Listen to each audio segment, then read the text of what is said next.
Hi guys! Ang video na ito is karugtong pa nung nag-staycation kami. Hindi pa kami umuwi sa mga oras na yan kasi dumiretso muna sa Kikiyo Gardens para mamasyal muna at doon na lang kami kakain if ever magutuman kasi meron din silang restaurant. At ayan, pagdating pa lang namin sinalubong kami ng ulan kaya hindi kami kagad bumaba sa sasakyan kasi andyan si Aling Maliit baka masubawan kaya nagpicture-picture na lang sila sa labas. Grabe, sobrang ganda ng lugar nila, ma-amaze ka sa mga tanawin na kahit hindi ka pa nakapasok, makikita mo na ang mga magagandang tanawin. Pati mga bundok ay napakaganda pagmasdan. Maya't maya, bigla ring nawala ang ulan. Ganito pala ang klima nila dito na biglang umulan at biglang umaambon dahil napakalamig lang lugar nila. Yung tipong may relax mo ang iyong sarili kung pupunta ka dito dahil sa preskong hangin at preskong paligid. At ayan, nagsibabaan na kami para makikita lahat ng mga bulaklak sa paligid. Ang pinaka-attraction nila ay nasa baba. Kailangan mo pang iikutin ang paligid nila bago kayo dumating sa pinakadulo.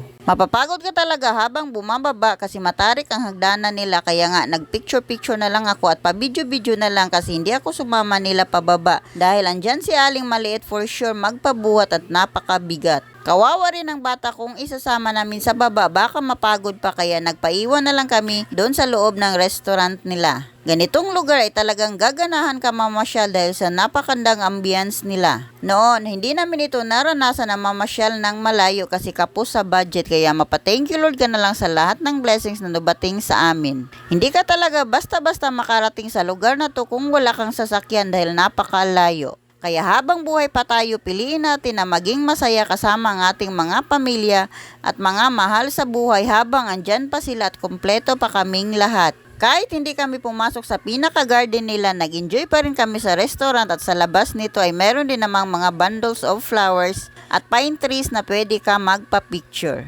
At hindi lang kami nagpaiwan, pati na rin si mama ayaw niya bumaba, baka daw hihingalin pa siya pagbaba niya at masakit din ang kanyang mga tuhod. Pero si papa ay pinaglaban ang kanyang tuhod, sumama sa mga bata bumaba. Pero hindi rin siya umabot sa pinakatuktok. Bumalik siya dahil hindi na daw kaya ng kanyang tuhod at hinayaan na lang daw niya sila na bumaba. Hindi na daw siya nagpatuloy dahil matarik na hangdanan pababa. Kahit paikot-ikot ang hagdan nila ay hihingalin ka talaga dahil pababa ng pababa ang disenyo ng kanilang garden. Pero worth it naman kapag andyan ka na sa pinakagitna ng garden nila kasi andun ang iba't ibang variety ng flowers na napakaganda at napakabango. At kahit pawis na pawis ka na ay mapapawi rin sa simoy ng hangin na malabig. Kaya hindi ka talaga makaramdam ng pagod. At pagkatapos namin ng merienda, ayan, nagtambay muna kami saglit at picture-picture din habang yung iba nagkatuwaan habang nag-video. At kahit malayo ang lugar na to, dagsa pa rin ang mga tao na pumupunta dahil napakasulit pagdating mo dito, sobrang relaxing at very fresh air. Nature na nature ang dating, kaya kung gusto mo mag-relax at mag-unwind, try nyong pumunta dito at yung lang, salamat. Thanks for watching, till next video.